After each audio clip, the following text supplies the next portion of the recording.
Et maintenant, nous allons donc passer à cette seconde partie de l'émission qui consiste à vous poser des questions et que je vais lire.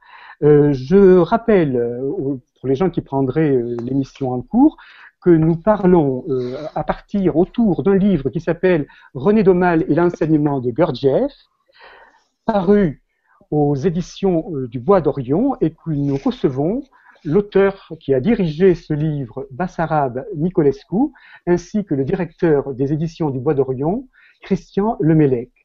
Alors, je regarde les questions qui ont été posées. Il y a une question de Claude. La réponse est oui. Il a fait partie des groupes. Il a rencontré Gurdjieff plusieurs fois. D'abord, il a fait partie du groupe d'Alexandre de Salzmann. Ensuite, des gens de Salzmann, c'est un groupe Gurdjieff avec qui il a fait les mouvements. Et ensuite, en 1938, Jean de Salzmann a présenté son groupe à Gurdjieff. À ce moment-là, on commençait des rencontres rue des Colonels Renard entre Gurdjieff et une partie des élèves de Madame de Salzmann. Donc, René Daumal a rencontré plusieurs fois, j'ai vu des comptes rendus des groupes qui font mention de la présence de René Daumal. Bizarrement, il s'exprimait pas trop dans les groupes, c'est plutôt Vera qui parlait. Mais encore une fois, comme il était malade, évidemment, il a fait sa participation était un peu aléatoire.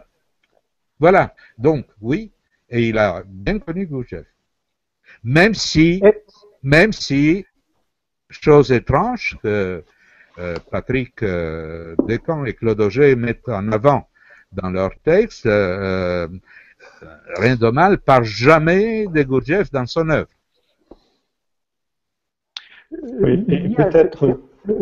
Christian, je vous en prie. Oui, Alain, merci. Peut-être pouvons-nous renvoyer également à une très belle étude qui a paru dans le livre René Daumal ou le perpétuel incandescent, donc sous la direction de Jean-Philippe de Tomac et Bassarab Nicolescu, l'étude de Roger Lipset, Monsieur Daumal et Monsieur Gurdjieff, vraiment, qui est très éclairante avec des informations précises sur justement ces relations entre Daumal et Gurdjieff, et en effet qui atteste donc qu'ils se sont bien rencontrés à plusieurs reprises et que René Daumal faisait partie donc d'un des groupes dans la semaine et notait avec ses compagnons donc de façon très précise tous les échanges qui avaient lieu dans ces groupes et combien c'était précieux pour eux.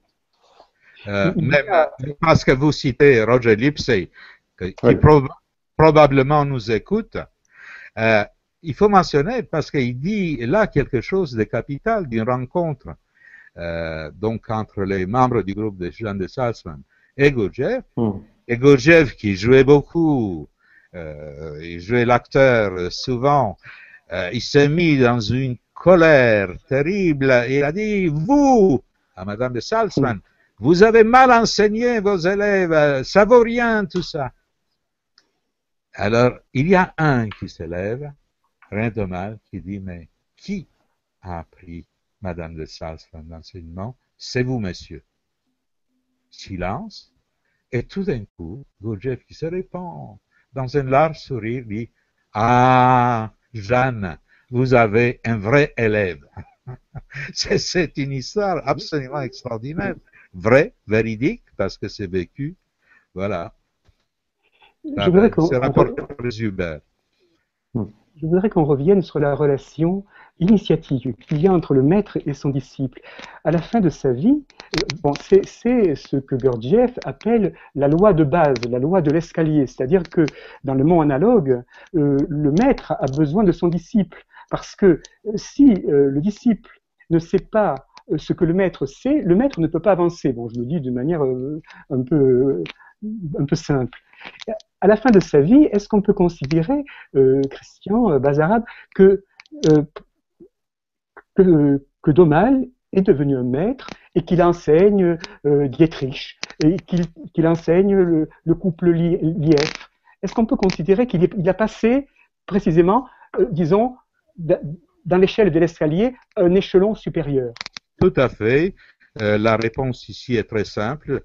René Daumal à un moment de son développement, et à l'approche de sa mort, c'est très intéressant, il a ressenti les besoins de transmission.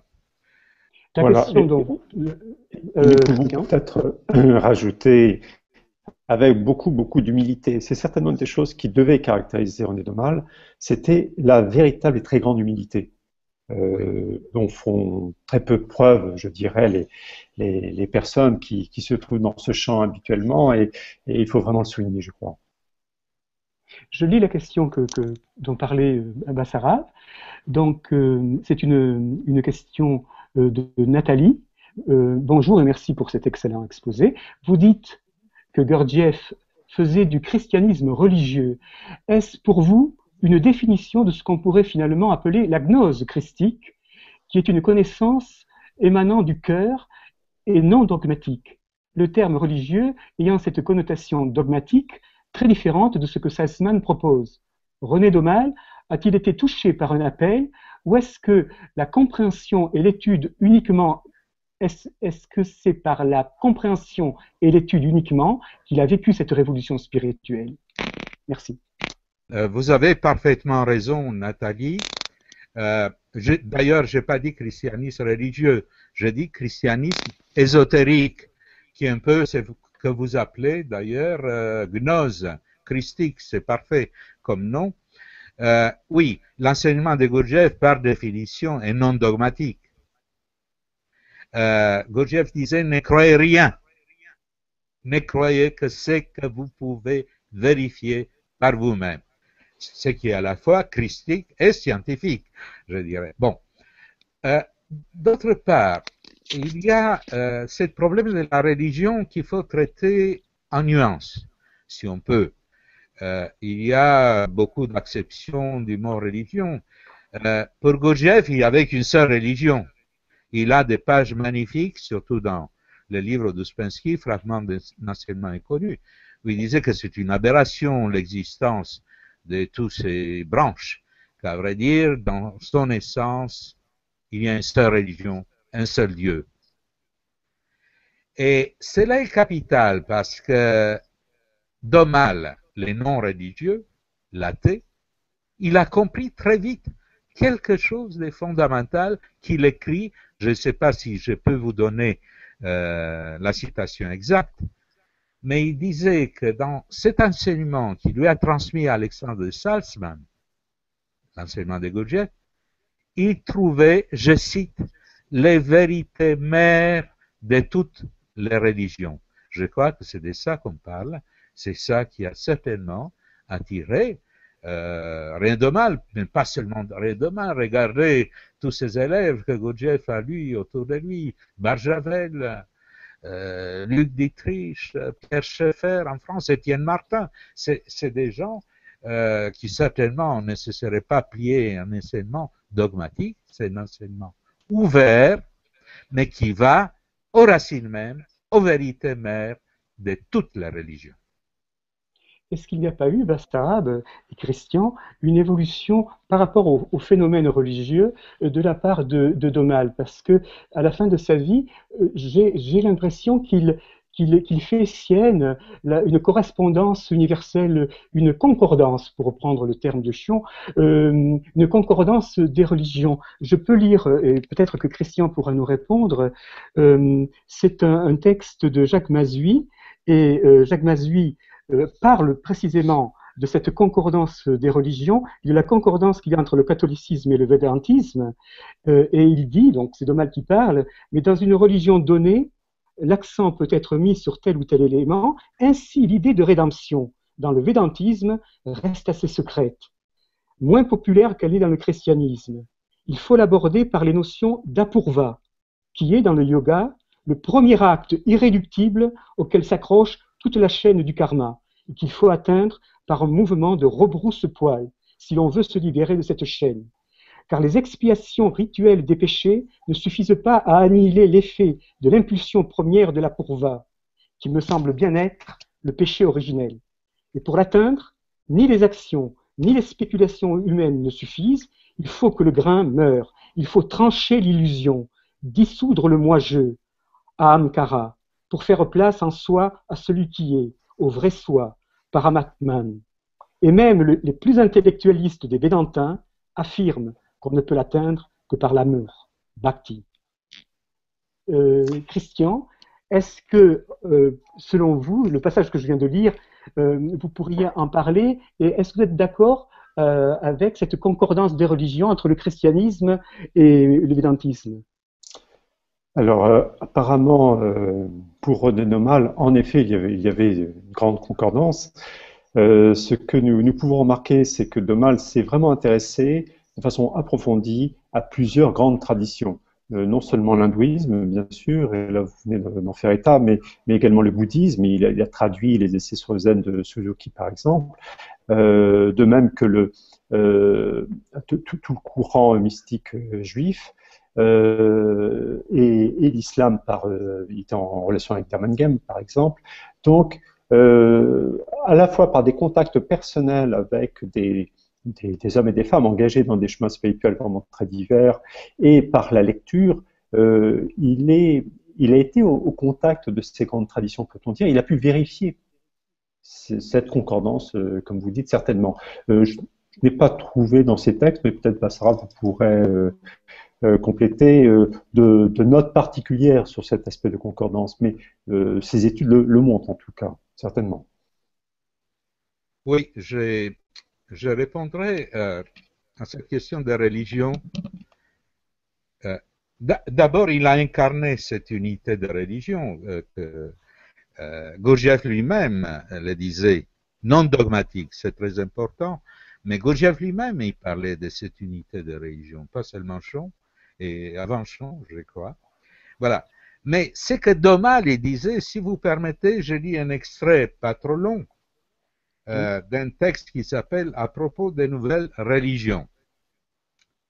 Je cite Domal. « Il y a aujourd'hui chez toi, peuple intellectuel de Paris, quelques abrutissements particulièrement en vogue. Je vais parler d'une mystique à vomir, d'un occultisme à relance scatologique, de toutes ces pseudo-religions qui sont l'opium des intellectuels. Je dis ici que toutes les religions, leur mystique, leur astrologie, leur sagesse, leur initié crasseux, leur lama antisémite, leur brahman constipé, j'en jetterai des tonnes au fumier pour un seul sourire, un sourire d'un homme qui cherche durement, maladroitement, mais sans peur d'être face à face avec soi-même et le silence, un sourire qu'il pourrait avoir en me rencontrant, d'avoir trouvé enfin un vrai idiot comme lui. Je les ai bien regardés, ces amateurs de mystère. Fuyons ces fuyards de la réalité, ces conseillers de désertion. Quelle plus grande lucidité que dans ces mots. Donc, dans ce sens-là, c'est toutes ces choses qui sont de notre monde, ce qu'il dit, de notre monde aujourd'hui aussi. Quelle grande différence avec cette appréciation des vérités mères de toutes les religions. Donc, il y a les deux côtés, la caricature et ce qui est l'essence, le noyau de toutes les religions. Une autre question. Est-ce qu'aujourd'hui, l'enseignement de Gurdjieff et les mouvements sont-ils enseignés de façon à approfondir et développer son être intérieur? Et si oui, les deux Salman, Jeanne et Alexandre, ont-ils donné des indications à ce sujet? C'est une question de Xavier.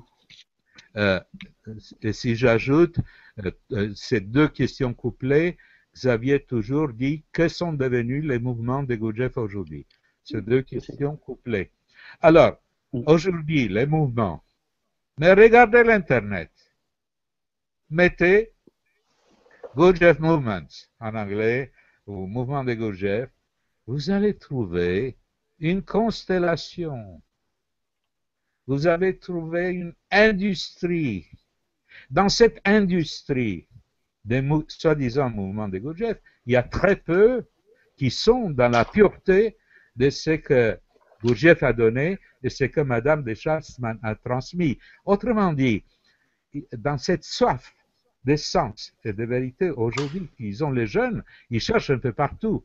Mais il faut voir que ces mouvements demandent une rigueur, une précision que oui, certaines associations, fondations qui sont liées directement à Gurdjieff, ou par des élèves qui étaient proches de Gurdjieff du temps de sa vie, comme Jean de Salzmann, a transmis ces mouvements et aujourd'hui, vous les trouvez, si vous cherchez bien, vous les trouvez, ils sont accessibles pour pouvoir les pratiquer d'une manière authentique, pour développer, comme vous dites si bien, l'être intérieur, non pas pour le perdre. Parce que dans beaucoup de surrogats et des imitations que vous voyez en Chine, en Corée, partout maintenant dans le monde, vous voyez des mouvements de Gurdjieff. Mais enfin, c'est des imitations d'une gymnastique. Cet être intérieur demande que vous soyez connecté à une source authentique. Donc, quand vous dites que sont devenus les mouvements de Gurdjieff aujourd'hui, mais ils se transmettent. C'était les génies, je dirais, je pèse mes mots, des Jean de Salzmann.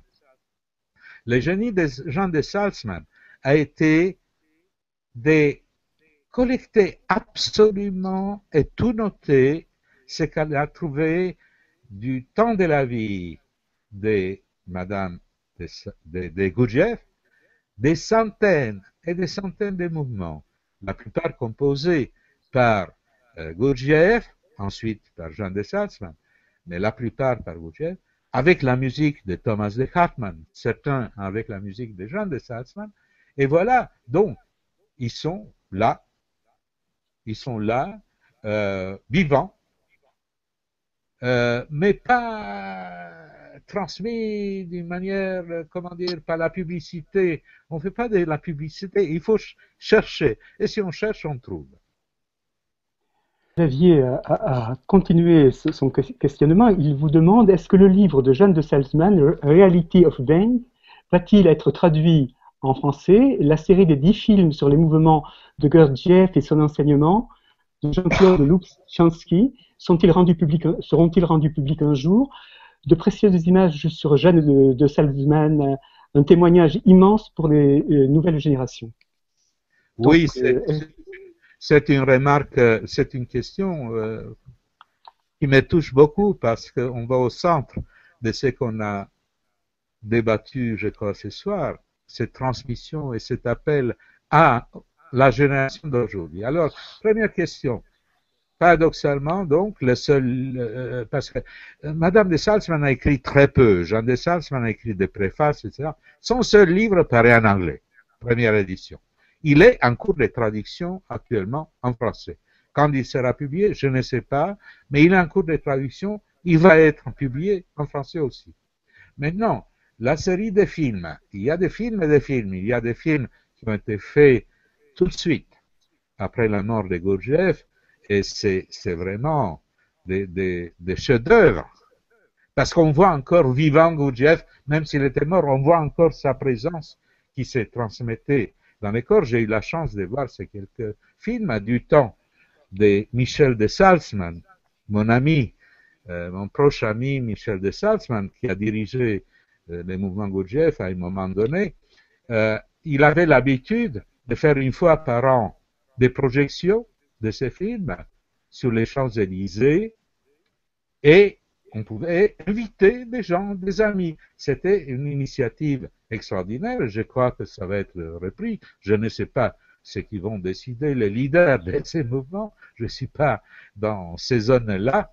Mais je crois qu'effectivement, c'est un trésor, ces films, et ça sera un témoignage immense. Oui, c'est vrai, pour les nouvelles générations. Le temps va venir, certainement, pour la diffusion publique. Il faut voir aussi du point de vue historique, et ça, j'ai étudié beaucoup l'histoire de ces mouvements.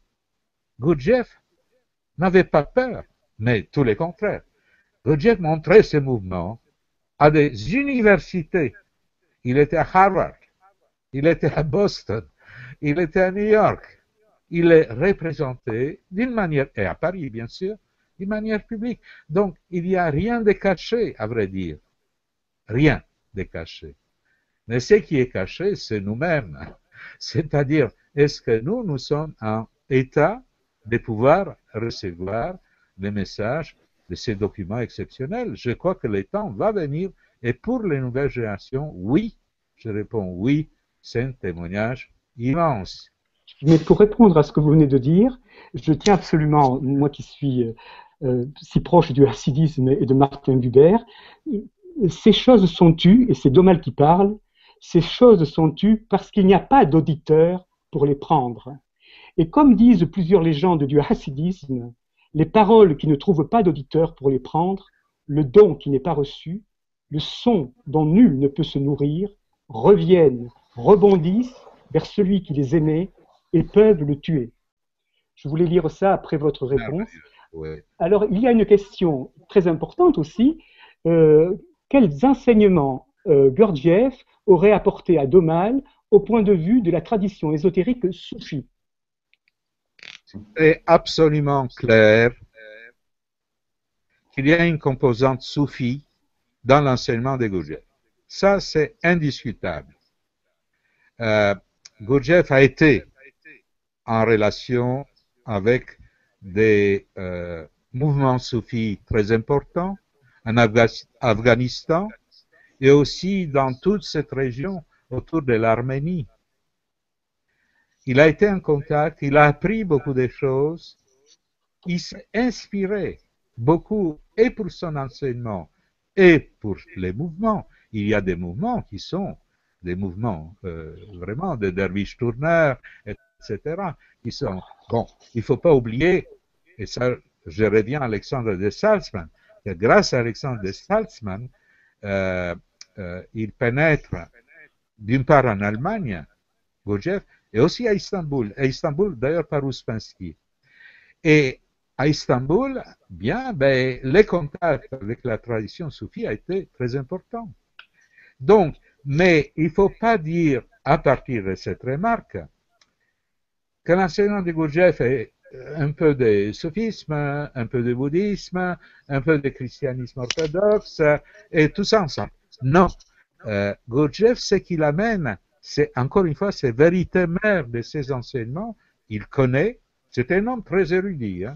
Il a étudié la théologie, il a étudié aussi la médecine, Gurdjieff. Il a étudié. Donc, il a apporté tout ça, mais il a créé quelque chose qui est à lui. En même temps, ses élèves de la Cordée, le fameux groupe de la Cordée, c'est le seul groupe d'ailleurs qu'il a fondé lui-même, Gurdjieff, dans les années 30. C'est un groupe de lesbiennes très connues comme écrivaines américaines, Catherine Hulme, Margaret Anderson, Solita Solana, tous ces noms absolument extraordinaires. Et devant elles, il disait souvent, ceux qui m'ont envoyé sont beaucoup plus grands que moi.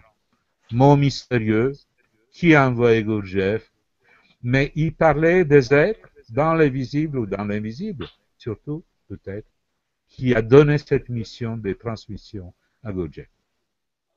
Si je peux me permettre, je dirais que Salzmann a pu transmettre aussi un enseignement soufi, plus ou moins, par le biais, enfin soufi, là je suis peut-être en train de commettre.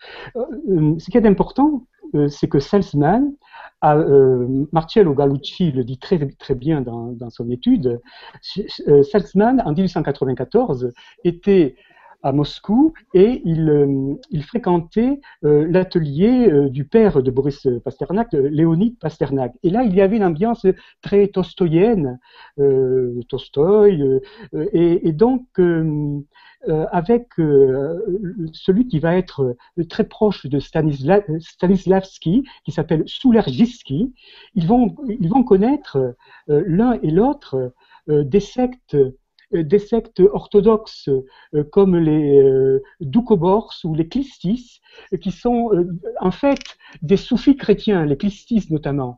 Et on peut penser, d'ailleurs souvent Domal parlait de Salzmann en disant c'était un soufi chrétien. On peut penser que Salzmann a connu ces sectes, les Clistis notamment, C'était pas des et même... Merci, Bassarab. C'était des Merci de me mouvements. reprendre. Oui. Oui, et là, j'ai fait des concessions au politiquement correct et vous m'avez bien repris. Je vous en remercie. Et je pense même que les icasmes avaient déjà été transmis à Salzman avant que Gurdjieff ne lui transmette. Vous avez absolument raison de dire que l'enseignement de Gurdjieff, enfin, je ressens que vous devez avoir raison, que l'enseignement de Gurdjieff est essentiellement chrétien au niveau ésotérique, mais je pense que Salzman lui-même avait reçu une initiation avant de connaître Gurdjieff, peut-être. Oui, parce que, bon, nous apportons, au-delà de ce qui était dans les livres du centenaire, dans ces livres que nous venons de publier, on apporte dans ce sens-là des nouveaux éléments. Il faut voir que Salzman a beaucoup voyagé. Il a voyagé en Extrême-Orient, Alexandre de Salzman. Il connaissait plusieurs langues. Il connaissait le sanskrit, il connaissait une multitude de langues, cet homme. Et il était au Japon, il a été en contact, il a traversé je ne sais pas combien de pays dans l'extrême Orient. Et sa passion pour Omar Khayyam n'est pas innocente dans la tradition soufie. Nous apportons dans les livres cette magnifique collaboration, l'épreuve de cette magnifique collaboration entre René Daumal et Alexandre Salzman pour la traduction des quatrains de Rubaiyat d'Omar Khayyam. J'ai eu un bonheur extrême quand un jour j'ai trouvé dans les archives du docteur Alexandre de Salzman, qui est le petit-fils d'Alexandre de Salzman, les originaux de la traduction. Nous avons trouvé et les tapisseries et les originaux. On voit combien Daumal et Alexandre d'abord, ensuite Daumal pour corriger un peu les Français, ont travaillé pour ces traductions.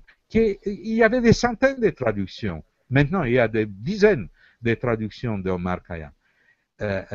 Et il y avait une traduction de base de Nicolas que Alexandre de Salzman considérait comme très mauvaise, parce que c'était pas fait de l'intérieur de l'être.